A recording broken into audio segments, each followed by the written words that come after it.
To come in? I like those. Got space right here for you. Or if you're agoraphobic or claustrophobic, fine. How's everyone doing today? Welcome to the Point Reyes Lighthouse. My name's Chris. If at any time you have any questions, feel free to ask. And let's start off by explaining what we have up above here. It's called a first order Fresnel lens. First order being the largest of 7 sizes of Fresnel lens that were manufactured. Excuse me.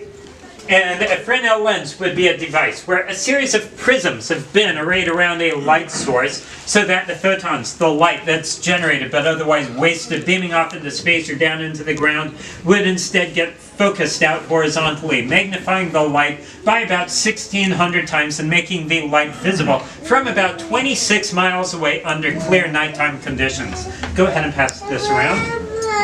Now imagine yourself out on about 10 or 20 miles from here, and on a clear night you looked back in this direction. What would you see here? Come on in. Oh, thank you. What would this big light look like from 10 or 20 miles away?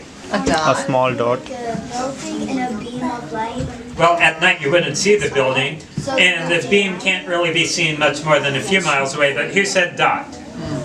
So this would appear as a tiny little speck of light. And what else might you see from your ship at night that would appear as tiny little specks of light off in the distance? Star. Huge balls of burning gas light years away, thousands of them. Anything here on terra firma that would appear as a tiny little speck off in the distance, though? No. No? Really? Someone's campfire? Or porch light? A light on another ship or boat? The Farallon Islands lighthouse? So potentially thousands of specks of light surround you, and how are you going to be able to accurately identify from 10 or 20 miles away that this specific speck of light is the Point Reyes lighthouse and not try passing to the east of here? Blinking on and off. Once every 5 seconds, this light will briefly appear to flash, as opposed to once every 15 seconds for the Farallon Islands lighthouse. And every lighthouse along this stretch of coastline was assigned its unique signature, as it's called.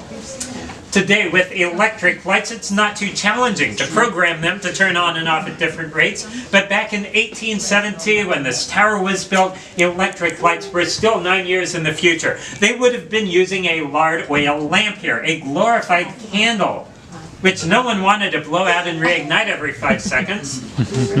So this lens was designed to be divided up into multiple columns of prisms so that the light would get focused out into a certain number of distinct beams, radiating out of here like spokes from the hub of a wheel. If you look up at the green curtain, you can see the pattern of light and shadow that's produced, but from outside of the tower, you're only going to be able to see the light if you're in line with one of those beams. What will appear to be here if you're in between a couple of the beams? Nothing. Nothing, and that's going to be a problem for most locations out there, since